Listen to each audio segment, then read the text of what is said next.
د سپېڅلتیا په کیسه کې دې نه کېږي او برید دې وکړي باید ډېر ښه کاریکاتور وي او د خلکو پام دې ځان ته راواړوي. لږ دې په ځانم ډېر فشار راولي. یوازې د نظر په ورکولو سره دا کار نه کېږي ښاغلیه. وروسته به د جهاد حزب کسان پر اسانۍ برید وکړي.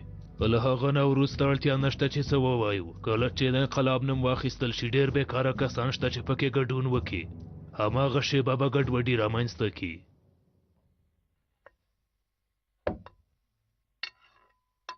الپره قبدې ماته راکه. واخله مورې. ښه پلاره رخصتي ته لږ وخت پاتې د پایلې په ورځ ماته څه ډالۍ اخلې؟ واخله زویه. د پایلو اعلان ورځ هم د میاشتې په پای کې ده. پلاره نجیبه والا زه خو په دې هیڅ پوهه نه شوم. دا د سیند لاندې کښتۍ څنګه د اوبو لاندې داسې حرکت کوي؟ څنګه لاندې ځي او څنګه بیرته پورته کیږي؟ رښتیا وایي پلاره دوی څنګه دا کار کوي؟ هغه د دې کښتګانو ماشین ډېر قوي دی. یوازې د تیلو ټانکۍ کابو د دې کوټې په اندازه ده. ډېر قوي ماشین لري. په اصل کې دا کښتګانې زویه ښې خیم مورې وګوره د برېښنا البته هو د برېښنا په وسیله دوی په اصل کې د برېښنا په وسیله حرکت کوي. چارچېږي. الله الله څنګه د اوبو لاندې ځي؟ هغه داسې ده چې دا کښتګانې ډیپوګانې لري. سمه ده. کله چې هغه له اوبو ډکې شي ډوبېږي او کله چې اوبه له ډیپو وایستل شي بیرته پورته راخیږي. د اوبو قوت هم دا دی. یعنې د اوبو په قوت دا کار ترسره کوي. هو بېشکه پلار جانه ته په هر څه پوهېږې. یعنې زه هم پوره معلومات نه لرم خو فکر کوم هم داسې کېږي. په ښوونځي کې ځینې ښوونکي شته کله چې یوه پوښتنه ترې وکړي او پرې پوه نه شي بیا حاصله خپل ځانه خبرې کوي د دې لپاره چې زده کوونکي وغولوي. داسې کار زما باندې هم ښه نه دی. هر انسان عیبونه لري او باید په ځان یې ومني او باید تیر رانه وړي. زما انا به یوه کیسه کوله. د ابو یوسف په نوم یو ډېر لوی عالم و. د دولت قاضي هم و. فتواګانې به یې ورکولې، ستونزې به یې هوارولې. یوه ورځ یو کس له نوې موضوع سره راځي. هغه هم ورته داسې ویلي په دې موضوع زه هم نه پوهېږم. هغه سړي ورته ویلي دي چې ته خو د همدې کار لپاره له دولت نه پیسې اخلې. سمه ده د هغه کار به ختم کړی وي. هغه قاضي هم ویلي چې زه یوازې د هغه علم په بدل کې پیسې اخلم چې پې پوهېږم. که په ناحقه مې پیسې اخیستلی بیا د دولت خزانې هم بسنه نه کوله. که انسان په کوم څه نه پوهېږي په ارامه ویلی شي چې نه پوهېږم. پوښتنه کول عیب نه دی، نه پوهېدل عیب دی. دا خو ډېر یو نمتو متل دی.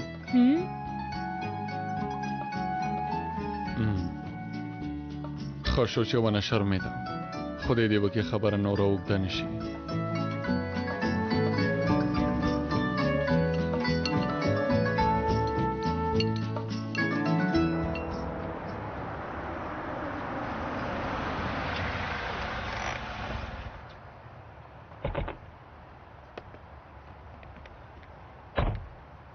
نجیب ورور به په کور کې وي؟ کور کې دی کور کې دی.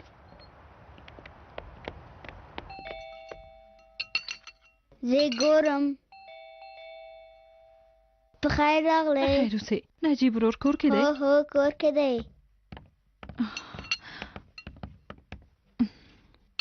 خیرت دی څنګه داسې وارخطا یې؟ نجیب وروره کیف یې وتښتاوه. چا څه وخت؟ پرونه شپه. ښه نو ولې اوس راغلی یې؟ تر اوسه پورې د فکر چیرته و؟ د موبایل شمېره خو مې در سره وه که نه؟ نجیب وروره ملکه یې هم وړې وه. اوس په هوش راغلې ده. په درملو یې بېهوشه کړې وه. د دې هلک په سر څه بلاوې چې رانغلې؟ دا پیښه چیرته وشوه؟ د وړکتون مخې ته خبرې مو کولې او بیا ناڅاپه یې موټر راغی. ماسک لرونکي کسان ترې ښکته شول. موږ دواړه یې په زوره موټر ته پورته کړو. کله چې په هوش راغلم یو بل ځای کې پرته وم. اوس څنګه وکړو امر صاحب؟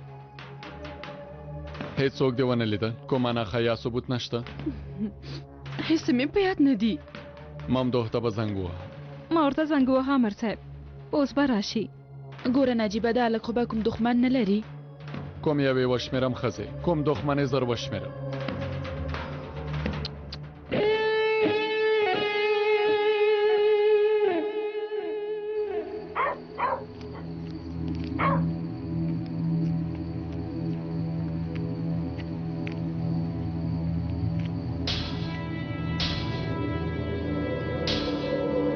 هلا پاڅېږه پاڅېږه زر کوه هلا.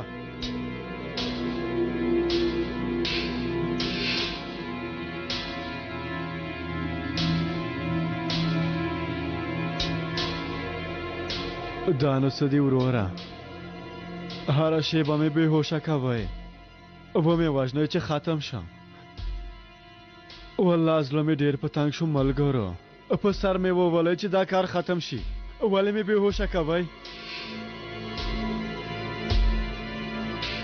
ده ته وګوره. باید خبرې وکړي، باید پیکاس موږ ته راکړي. ووایه زر یې ووایه.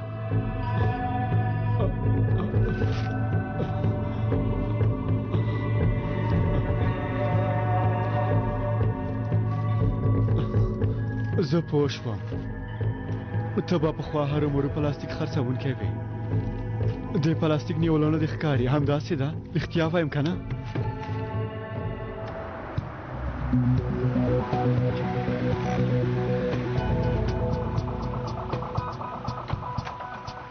ماښام په خیر امر صاحب. ماښام په خیر. کور ته یې لاړم، د ماشوم ساتونکي دروازه خلاصه کړه، هغه هم اندېښمنه شوې. ممدوحه روغتونونه هر ځای دې چې فکر ته راځي هغه وګوره. ښه سمه ده امر صاحب. زه به حمام د ورسره لاړه شم. ته چې ونه اوسې هېڅ کار نه کېږي، خپل ځای کې دې کښېنه. دا زما له خبریالۍ سره مینه ده، هغه زموږ ملګری هم دی، ورته اندېښمن یو. رانا اوس یې هېڅ وخت نه دی. څه وخت یې وخت راځي؟ غلی شئ. ځان ته یې څه فکر کړی ها؟ زه باید روغتون ته لاړ شم، جنید سره کار لرم. نجیبه اوس روغتون پرېږده، هله نو لاړ شه، کیف پیدا که. ښځې ته لاس وهنه مه کوه. زه به تاسې روغتون ته ورسوم. زه به هم کور ته لاړه شم، که کوم خبر مو ترلاسه که ماته هم خبر راکئ. سمه ده؟ سمه ده. د لیدو په هیله رانا، د لیدو په هیله.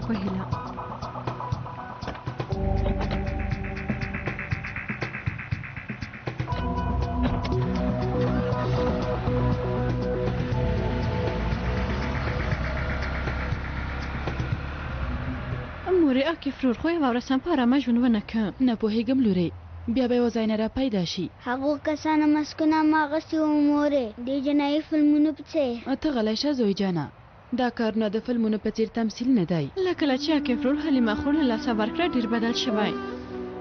یوازینۍ هیله مو ملکه خور وه چې د هغه ژوند به سمبال کړي. خو ملکه خور د څه وکړي لورې؟ هکې فیس نه کنټرولېږي، خدای دې ورسره مرسته وکړي. هله دننه لاړ شئ.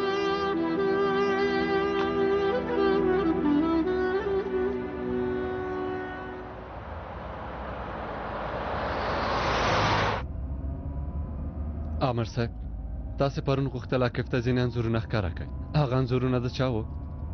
د ملکې. د ملکې څه ډول انځورونه وو؟ د شپې ناوخته یې یو ورکشاپ کې یو کس سره ولیده. ورکشاپ کې؟ هغې خو وویل موټر یې خراب شوی و.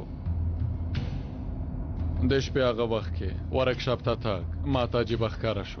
د هغې خبره دې ومنله؟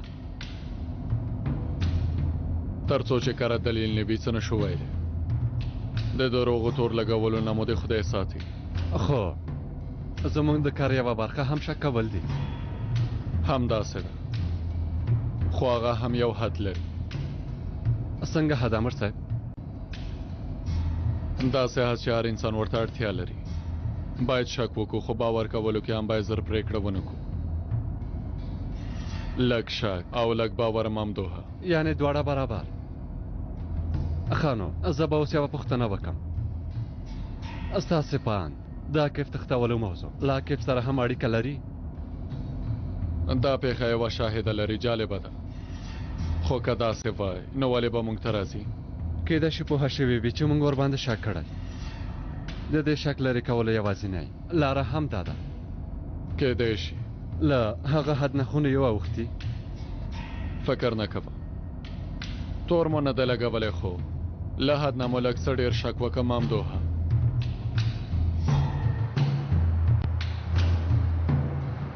نن شپه غلې مالکه ته وسره وبه ګوره چې موږ په حقه یو او که نه یو سمه ده امر صاحب ښه شپه ښه شپه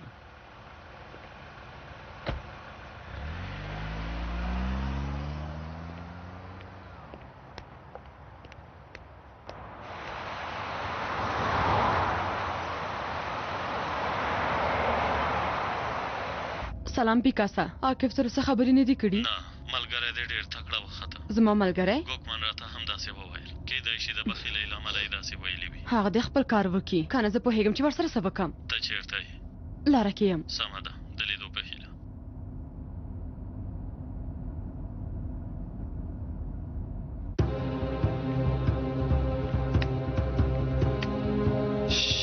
ماسک لرونکیا باور وکړه ډېر ستړی شوم هله ما پرېږدې چې لاړ شم وګوره زه یو کوچنی زوی لرم ما ته به په تمه وي څنګه تا ته یو وروستی چانس درکوم اوس یا خبرې وکړه یا هم مړ کېږي خپله یې وټاکه هله سمه ده خبرې به وکړو څه ووایم ها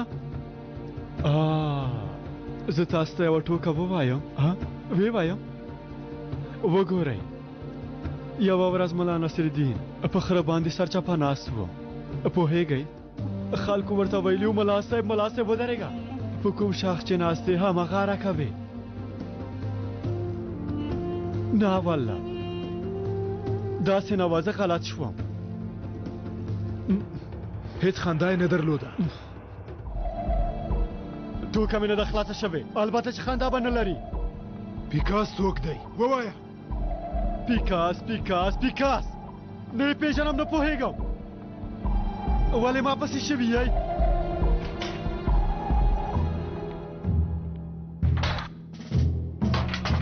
او خدایا آخر مو یو بل رنګ مخ هم ولیده څنګه یې سور سرې جلی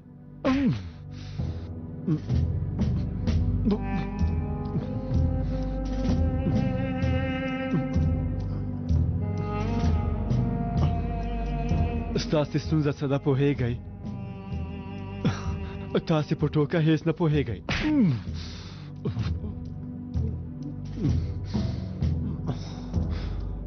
هو او خارجیان دیتا سنس آف عمر وای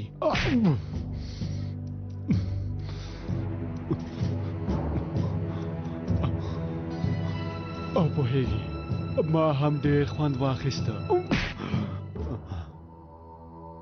د دې خلکو یوه ځانګړتیا دا ده چې هر ډول سازمان جوړولی شي او په هغوی کې ځان ځای پر ځای کولی شي او د هغوی په وس کې دا هر څه دي ښاغلیا ښایي کین دین پلوه هر څه چې وي توپیر نه کوي هر څوک چې ورته په درد خوري ځان سره یو ځای کوي ولې نور د څه لپاره د دې لپاره چې ګټه ترې واخلي سازمانونه هغوی جوړوي کله خو ډېری وخت هغه سازمانونه کې ځان ځای پر ځای کوي چې تیار جوړ شوي وي دا کار د هغوی ډېر خوښ دی دا لاره هغوی ته اقتصادي تمامیږي د بیلګې په توګه یو سازمان ته به فکر وکړو د هغه سازمان کوچني غړي هېڅکله هم په دې خبرو او اړیکو نه خبرېږي مدیرانې څنګه مدیرانې هر ډول ناروا کارونو ته چمتو دي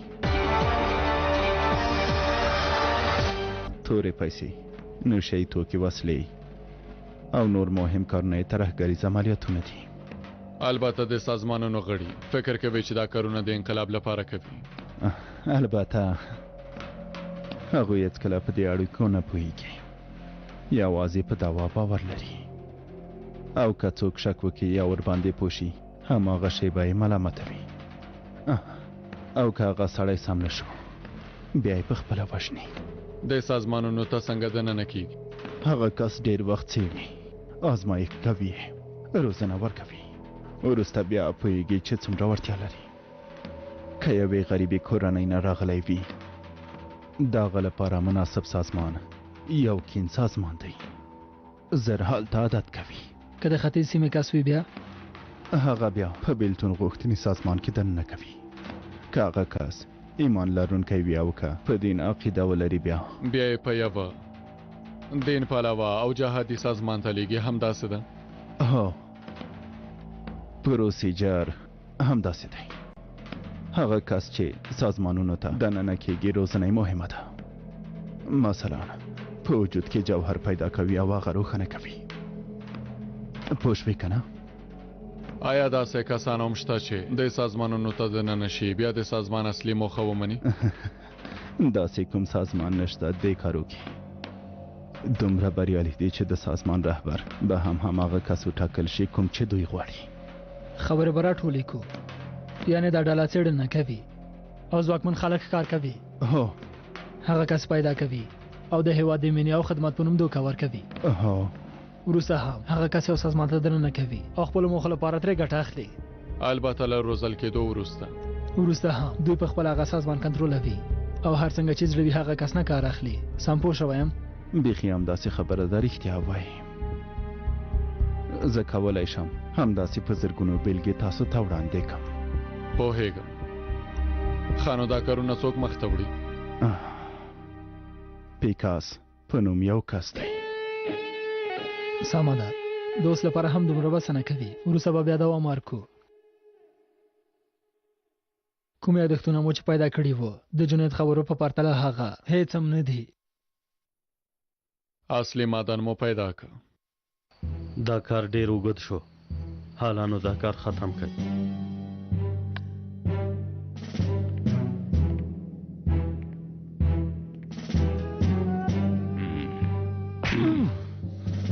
که خبرې ونه کړې له دې ځای نه به دې مړی ووځي. نو زرکه ووایه پیکاس څوک دی؟ زرکه ووایه.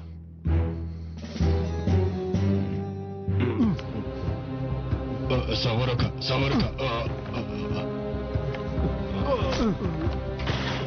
صبر وکړه. څه کوې؟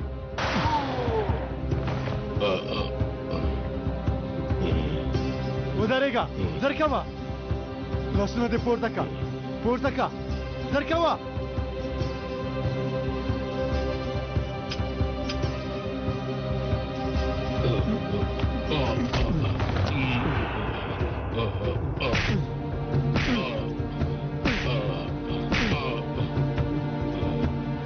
تاسې تر اوسه نه پوهېږئ چې له چا سره ځان وهئ.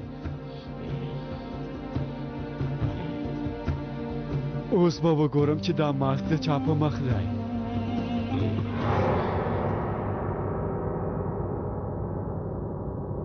ته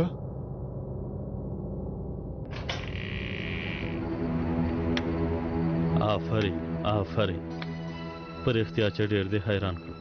یعنې څه؟ دا هر څه چې وشول یوه لوبه وه؟ تا ته مې ویلي وو چې له موږ سره کار کول ډېره سخته ده، ډېره سخته.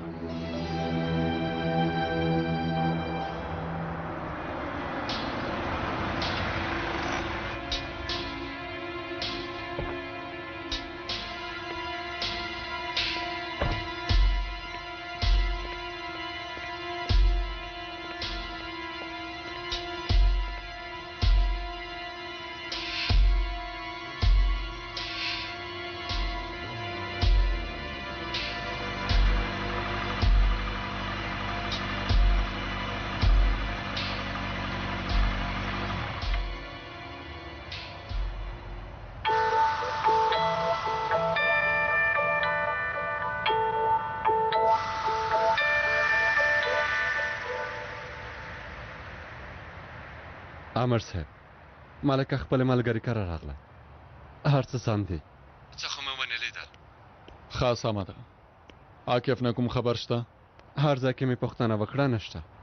الله الله، دا هلک اوس چېرته ورک شو؟ زه همدلته پاتې شم. کېدای شي چې زموږ شک بې ځای وي. ممدوحه، ته دې کور ته لاړ شه. سمه ده امر صاحب.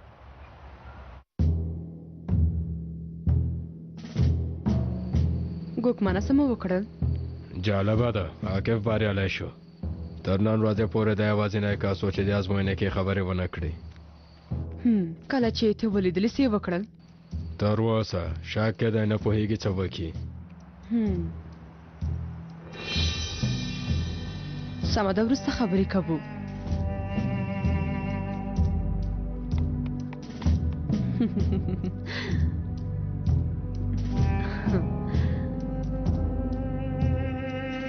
دا لوبه هم خلاصه شوه.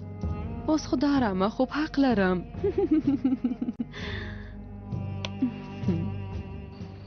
دا هر څه یو ازموینه وه. یعنې زه مو وازمایلم؟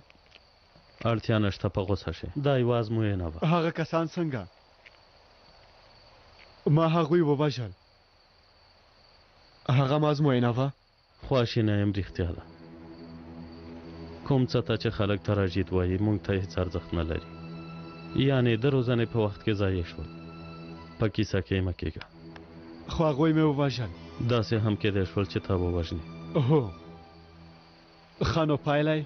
ته په خپله خوښه دلته راغلی یې.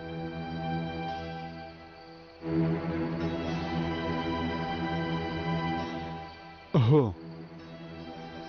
غواړې چې زموږ ډلې ته دننه شي؟ هو. دې لاره کې مرګ او وژل شته، خو شاته تګ نشته. اوس هم ته دا هر څه منې؟ هو منم یې. دا تشکیلات له خپل ځان نه، خپلې کورنۍ نه، خپل شرف نه او حیثیت نه د پورته ګڼلو ژمنه را سره کولی شي؟ ژمنه کوم. هر څه د هېواد لپاره. هر څه د هېواد لپاره.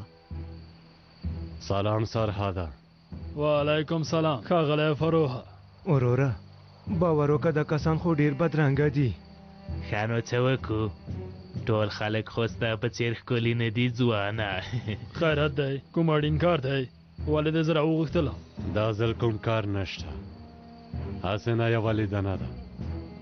ستاسې لپاره مې یوه ډالۍ راوړې ده. هغه څه ده؟ ګورساله، مسعوده، راشه ویې ګوره.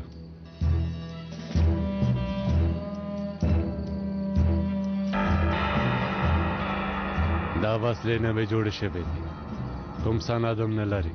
ټولې پاکې دي. ما فکر وکړ چې تاسې به ورته اړتیا لرئ.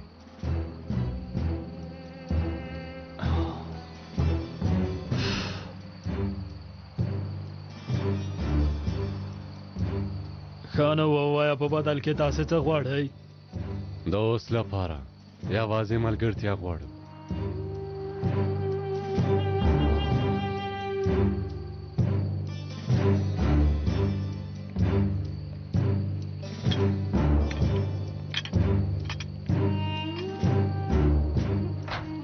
وروره موږ دا ښکلې ښکلې وسلې ولې دوی بدرنګانو ته ورکوو؟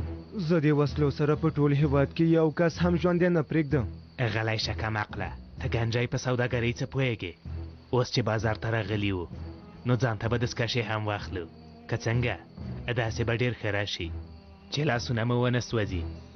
وروره زه خو نه غواړم چې زما او د اور ترمنځ کوم بل څوک راشي. زه غواړم په لوڅو لاسونو اور ونیسم. د لاس له سوځېدو نه مې ډېر خوند اخلم. باور وکړه تل ورسره لوبې کوم او تل ترېنه خوند اخلم. دستکشې څه کوم؟ ځه کم عقله ګنجیه. هلکه وسلې زموږ په موټر کې کېده. سمه ده ښاغلیه.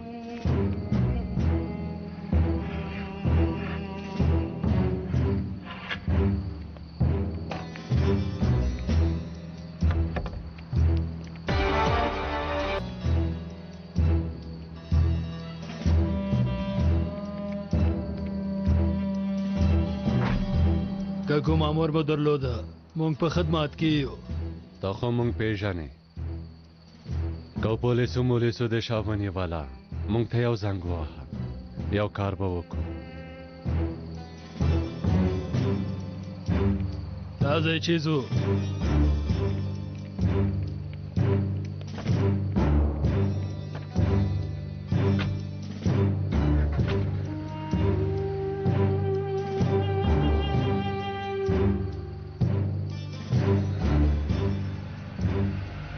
راځئ نو اوس خو مو کار خلاص شو. خواړه به وخورو.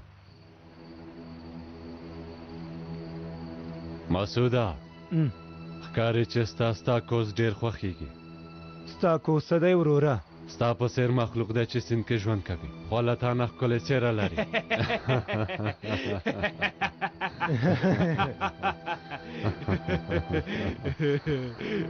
زما زمريه ټول ما ته غوږ ونیسئ عاقف ورور مو ومنله چې زموږ منځ ته راشي سارلا نن نه زموږ ورور دی دا زموږ قانون دی د یوه کس ځان د ټولو ځان دی زموږ ځان یو دی زموږ وینه یوه ده هیواد مو یو دی بیرغ مو یو دی موخه مو یوه ده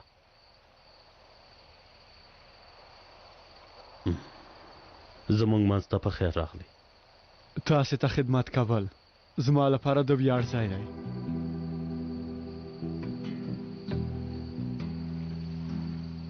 وروسته له دې ستا هر څه زه یم پوه شوې عاکفه وروسته له دې ته زما ورور یې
ښځې سره کړې ډوډۍ نشته شته د مرغۍ شیدې هم شته غواړئ کوي زه غواړم د میاشتې تر اخره پور به په سختۍ دا هر څه رسوو تاسې څه وایئ پلاره فکر کوم د مور اعصاب مې نن لږ څه خراب دي لورې زموږ ترمنځ دې وي لکه چې د مور ما سره واده کړی اعصاب یې خراب دي د پایلې ورځې ده لږ وخت پاتې هغه پایلې به هم وګورو که یو مضمون کې هم کمې نمرې واخلې له کور نه دې د باندې نه پرېږدم زه کمې نمرې اخلم ماته به مډال راکړي مډال تاسې خبر نه یئ ښه ډېرې خبرې مه کوه ناوخته کېږي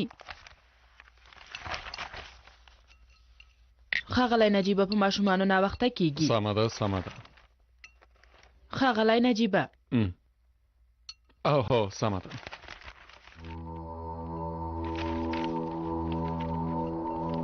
داسې یو کار څنګه کیدلی شي څه شوي پلاره توبه خدای دا څنګه کار دی څنګه فکر دی څه شوي ورځپاڼه کې داسې څه دي بخښنه غواړم خو دا ډېر بد کار دی دا کار څنګه امکان لري یوه لویه ګډوډي را روانه ده ډاډه یم چې لومړي ګامونه هم دا دي کوم څوک غواړي باروتو ته اور ورکړي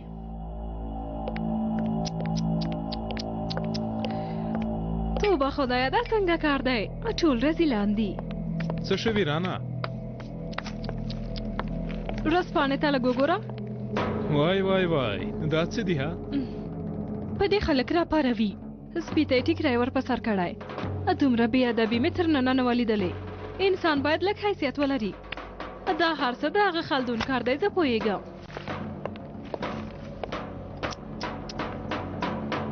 خلدون ټلویزیون کې خبرې کوي هغه متل رښتیا دی خیر سیاد کو دانګه به دست بگی لږ یې غږ پورته که چې څه وایي ډېر رزیل سړی دی ښاغلیه کوم کاریګر ټول چې تاسو خپور کړی ډېر خبرګونونه یې راپارولي تاسو څه وایئ یوه عادي ټوکه ولې دومره لویه وایي نه پوهېږم زه خو هېڅ نه پوهېږم چې دا خلک یې ولې دومره راپارولي په دې هېواد کې د بیان ازادي شته د همدې لپاره د چا شخصیان نشو پټولی. وای د بیان ازادي ده، کم عقله بې ځایه خبرې مه کوه. رزیل سړی یې کم عقله. خدای پوهېږي چې له خپلو مشرانو سره مو بیا د څه شي پلان جوړ کړی. دا یوازې یو کاریکاتور دی، کوم مهم څه نه دي. د ټولنې حالت یې په همدې کارونو باندې را جوړ کړی.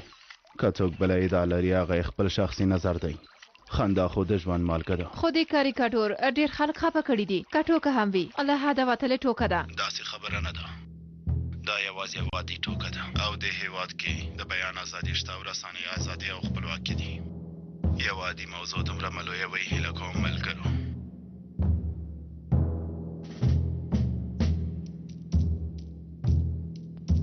فرو هغه کاریکاتور خپور شو او د پلان لومړۍ برخه بشپړه شوه. اوس نو ستا ور دی. زه له زکي ورور سره یو ځای یم. وروسته له دې به ښاغلي خلدون سره کار وکړي.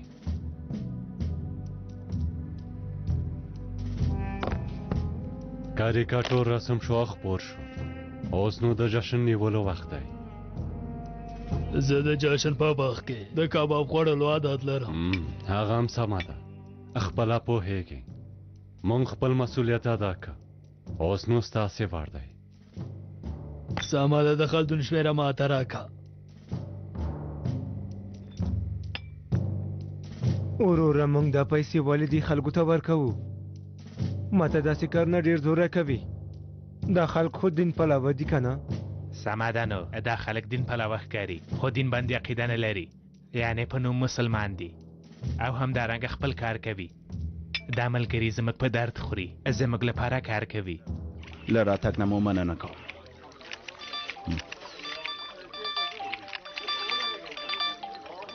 بله خلدون ته چې هغه کاریکاتور د رسم کړی. تاسو څوک یئ؟ ستا جال یم، اسرائیل دی یم. د دې کار حسابي به در سره کیږي. تاسو موږ به ایجابو خویندو ته سپکاوی کړی.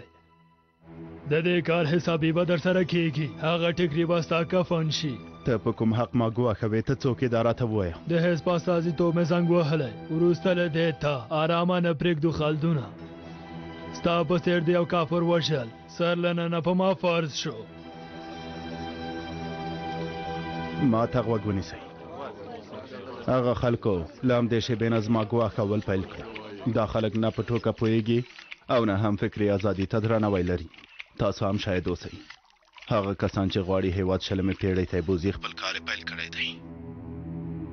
که امنیت زما غږ اوري هغوی ته هم وایم زموږ ځان او مال مو ګواښ کې دی.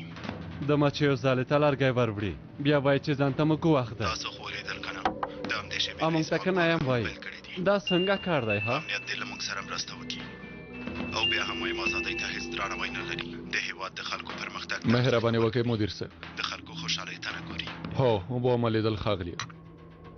سمه ده سمه ده مدیر صاحب. مدیر صاحب هو څه یې وویل؟ ویلې په خلدون باندې ډېر پام کوئ. د ټولو پام هغه ته دی که په هغه څه وشي موږ ته به سرخوږی جوړ شي. رښتیا هم وایي. دې کار په اړه څه وایي نجیبه؟ ښاغلیه دا یو عادي سناریو ده. یو کس داسې یو کار کوي او بیا خلکو منځ نه یو لیونی پیدا کیږي او ټول کارونه داسې ګډوډه وي. که اوس خلدون له منځه ویسي پړه به یې په دیندارو خلکو واچوي. بیخي هم داسې ده. شریعت په ضد به خلک راپاڅېږي. ډېر به حالت خراب شي. بیا به هماغه ګډوډي جوړه شي. د سناریو عادیتوب په دې معنا ده چې زموږ کار اسانه دی.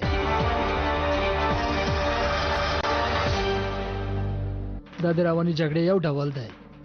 باید ارامه اوسو او په فکر سره خپل کار وکړو تر څو هغوی یو ګام مخته شو. دا خبره هم باید هیره نه کړو. دا عملیاتونه به ډېر وي او ډولونه به هم ډېر وي خو مرکزي ټکی ثابت او یو دی. که موږ هغه مرکزي ټکی د کنټرول لاندې ونیسو بیا به د دوی اړیکه ورسره پرې شي. لوبه به ښکاره شي. د همدې لپاره یو ګام باید هغوی نه مخکې شو. ممدوحه د خلدون د امنیت نیولو مسؤلیت ستا دی. هغې موضوع کې ګواښ نشو منلی. سمه ده مړ صاحب. د جهاد حزب لومړنی سازمان دی چې ته پکې دننه کېږي او ستا لپاره به یوه ښه تجربه هم وي. د دوی موخه څه ده؟ په اصل کې ټول ستا په څېر هېواد پاله او ایمانداره ځوانان دي خو د هغوی لاره غلطه ده. کوم چا د هغوی فکر خراب کړی. په دې هڅه کې دي چې د ترکیې دولت خراب کړي او پر ځای یو اسلامي او شرعي دولت رامنځته کړي. څو کسه دي؟ دا باید ته راته ووایي. دا چې څو کسه دي، د کومو عملیاتونو پلان لري، بهرنۍ اړیکې لري او که نه، مالي سرچینې یې څه دي. په لومړي سر کې باید دې شیانو باندې ځان پوه کړي. البته یوه مهمه خبره هم شته. څه دي؟ هغوی په هیواد کې دننه هم مرستندویه کسان لري. په همدې وخت کې به ترې د جاسوس په توګه کار اخیستل کیږي. موږ سره ځینې معلومات شته. خانو تاسې څنګه پوهیږئ؟ اوس به هر څه په خپلو سترګو وګورئ.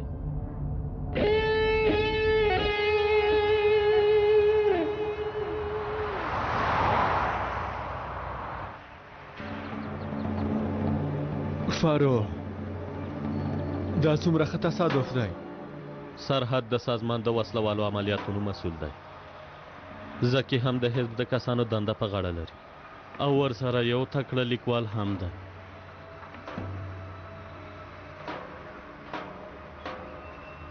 سمه ده، دا کار زما دی.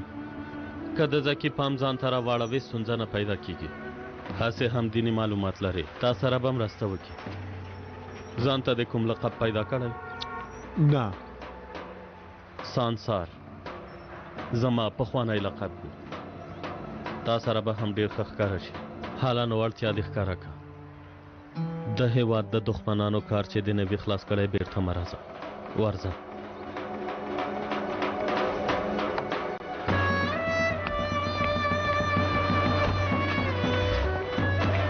حرکت وکړه.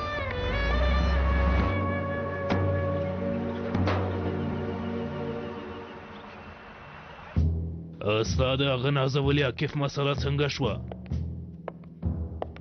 آخر د پیکاس امري ومانه. اوس نو هغه زما لپاره کار کوي. ستا اجازه بې ته هېڅوک هم نشي ټینګېدلی.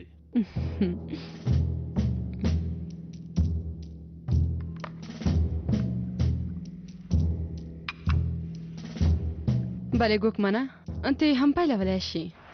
پیکاس موږ ته موخه راوښودله. موږ هم اوس د کتاب پلورنځي مخې ته یو. بیا به زنګ ووهم.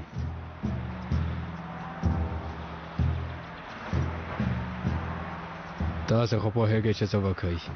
پوهېږو.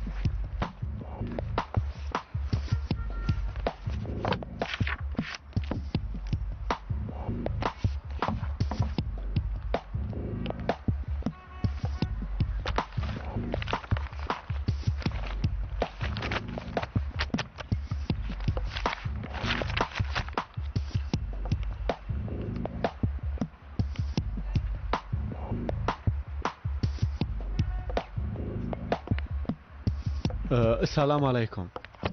وعلیکم سلام وروره. څه مرسته کولی شم؟ هغه زه پټ صهیونستان لټوم. د هېواد کې خو ډېر دي. پټ صهیونستان څه کوې؟ نه، یعنې زه کتاب لټوم او د سپېڅلي جهاد په نوم یو کتاب هم شته. هغه ته م اړتیا لرم.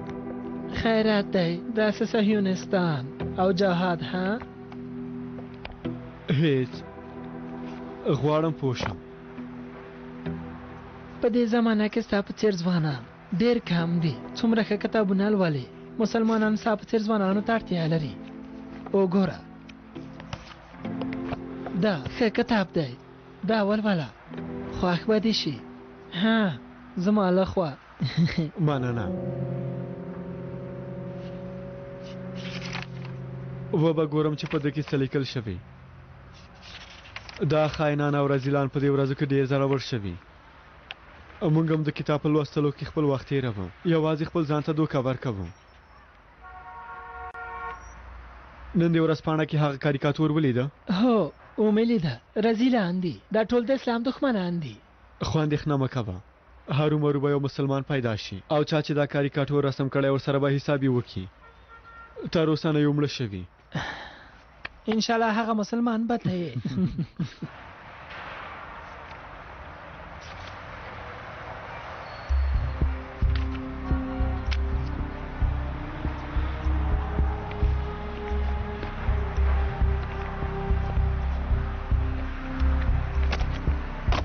بخښنه غواړم ښاغلیه. بخښنه م غواړې؟ سر دې داسې پټ کړی لارم درته نه ښکاري ها؟ بخښنه خو مې وغوښته ښاغلیه. خبرې مه کوه سر تړلې. ځئ له دې ځایه ورکې شئ. زموږ په هېواده ملنډې وهئ. موږ مو په شرمنو وشرمولو. ځئ ورکې شئ. له دې ځای نه ورکه شه. ته څوک له دې هېواد نه شړې ښاغلیه؟ دې سړي ته وګوره. جلۍ سره جنجال دی. زه به د سړي سره ګورم. دلته د داسې سر تړلو خلکو ځای نه دی. خو ښاغلیه تاسو ولې داسې خبرې کوئ؟ پام مې نه و. پام مې نه و. ځه ورکه شه. اوس نو زما مخه څوک نشي نیولی.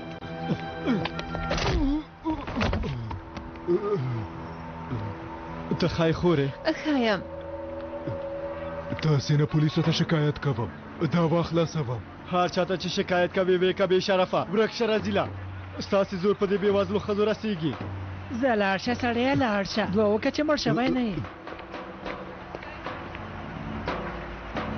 خورې ښایي؟ ښایم. راځه لږه دمه وکړه. نه مننه زه به کور ته لاړه شم.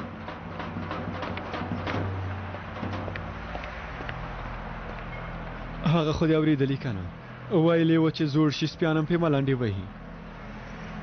په دې هېواد کې خلکو ته نه عزت پاتې او نه شرف. خو موږ څه کوو کتاب لولو. ورور جانه وګوره دا څنګه حالت دی. موږ به په آخرت کې څنګه د دې هر څه ځواب ورکو؟ موږ خو داسې خبرې نه وې کړې. ډېر کلک ووهلم. کیف اصاب خرابی دی. خیر دی چې وې ډبولې. فکر کوم پزه مې ماته شوې. ډېر درد کوي.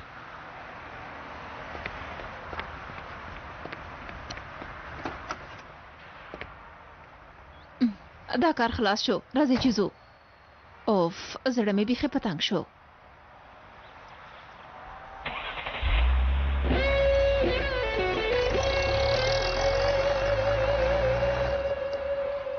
په هر حال زه مو په اجازه ځم. د دې پیسې څو شوې؟ نه یې اخلم. زما له خوا د ډالۍ وي. سمه ده. ژوندی اوسې دا ځل دې هم داسې وي. ښه نو د خدای په امان. په خدای دې سپارم. وروره صبر وکړه. مهرباني وکړه. اوس چې کتاب لوستل بسنه نه کوي نو سپارښتنه درته لرم.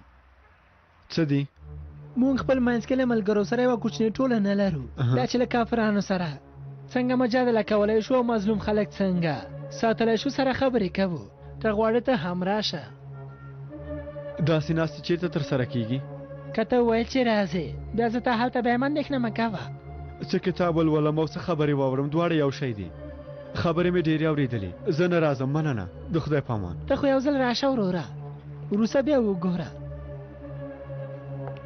هره خبره د کوڅې په سر کې نه ویل کېږي.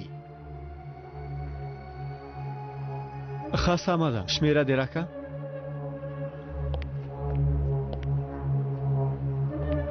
اوهو زه خپله ذکي یم.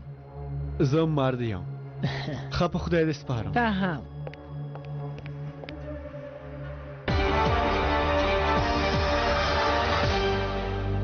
نه ګوته باید مونږ ته وسپاري. په خیر نجیب امر سره صبر وکړئ هغه رانه دننه نشي. مرسته وکړئ. ارامه اوسه. د وینې په بدل کې وینه.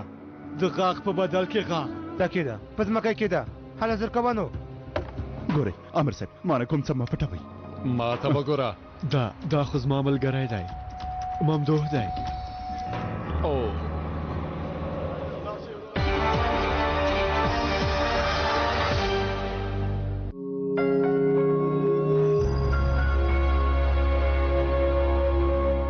روانه تاسو ته د MTN مخابراتي شرکت